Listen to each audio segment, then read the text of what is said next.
Okay. Right, quite nicely. So we got a film noir, we got a good idea of where that is. I can imagine it now. It's raining night, the light's coming in, we're drinking, woman comes in, bursts all through, we solve a murder mystery, there's all this kind of stuff. Maybe the bad guy gets away at the end. Well, see, we're saying all this now. Where are you imagining it being set? You're imagining probably in like New York, You're expecting somewhere like that. You're expecting a smoky city, aren't you? Yeah, Manhattan or somewhere like that. Right. Well, do you want to pick your location then? Let's come on, mama. What we got? Wait. It's in a forest. It's a noir set in a forest. See, so I think from a lighting point thing, instead of the Venetian blinds, you can still get that. The trees. Just the trees and very that kind of nice. thing. Yeah, it's really interesting. It's like a film noir, but we don't. It's not set out. It's not set in the city. It's set out in like the countryside, but the main bulk of it, as he's searching for, maybe that's where the bodies keep turning up in the forest. Maybe that could work. A forest most foul. So what? So there's gonna it's a murder. There's like a murder's involved, or someone's been kidnapped.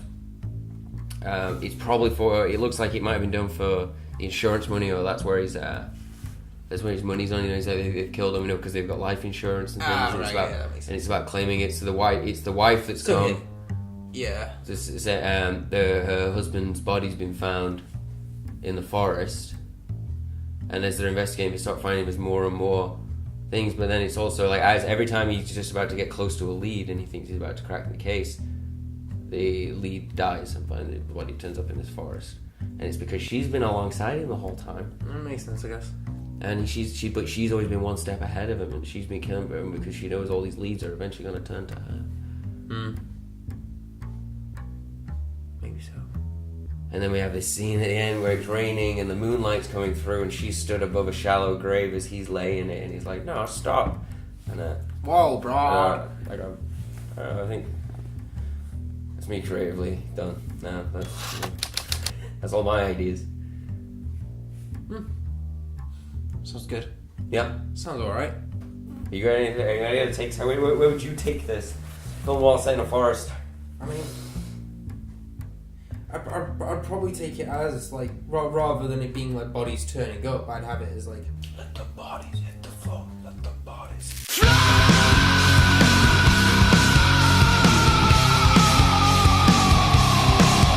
I wouldn't let the bodies hit the floor. No. Maybe there's a point of he's looking and hanging from like the body bags or something. No. Well. I'd go with maybe this idea of this washed up detective he hasn't had somebody come to him. His daughter or his son has gone missing. Oh. Taken. Maybe.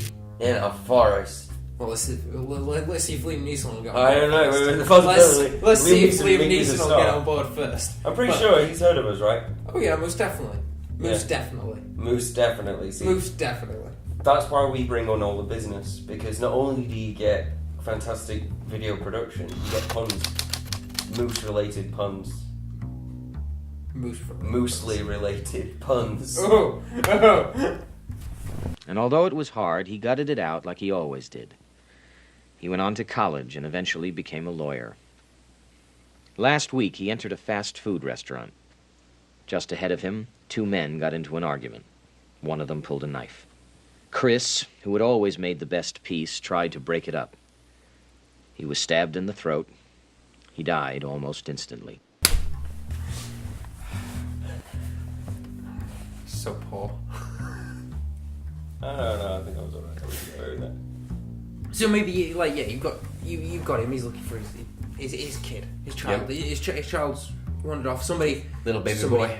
Somebody noticed him going into the forest, so he wanders into the forest and he can't find his son maybe for a couple of days, kind of thing. He's getting close. He's getting further and further into his drink hole. He doesn't like it. He's not happy. Finally stumbles across maybe a tree with a load of body bags and stuff on, and then it becomes a full-blown murder mystery. And maybe this killer has taken his kid, and this kid's the only one he hasn't killed so far. So you get the big showdown at the end in like some cabin in the forest. Mm-hmm. And the killer's there just like holding his son up with a knife and everything, and somewhere along the way, because obviously our detective mate's got some bumbling cop friend.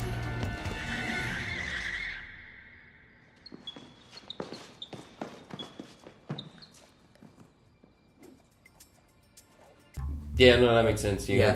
That's film noir. That's the one thing I do remember from A levels is film noir were known for their comedic relief. They were totally known for their comedic relief. They were moody. They were tense. They were a laugh a minute.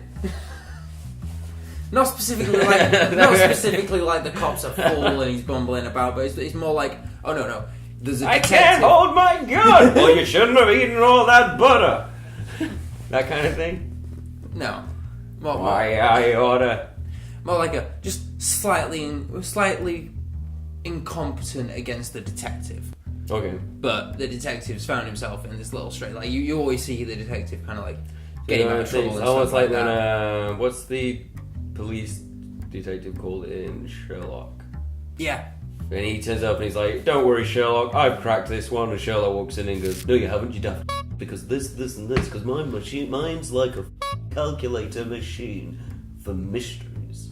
For mysteries. Yeah, you know one of those calculator mystery machines. You know what? When you put in like broken glass plus lipstick on corner plus scratch on wall, and it's like there was a murder. It was. It's just like oh God. There's been a murder. There's been a murder. There's been a murder. Murder. There's been a murder. Murder. Well, we don't know what kind of accent this guy's gonna have. We don't know who's playing them yet. But you get like, and we keep saying guy. This might all get completely gender swapped because I don't know. We might. We're talking about the lead character. Who defines genders anymore? Not me.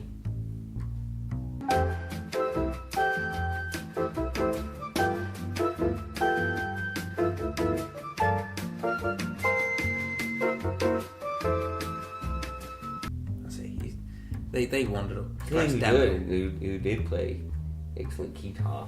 The guy from Brandon Coleman from the Kamasi Washington band. He was on Childish Gambino's band when he was on Fallon recently. Oh, nice.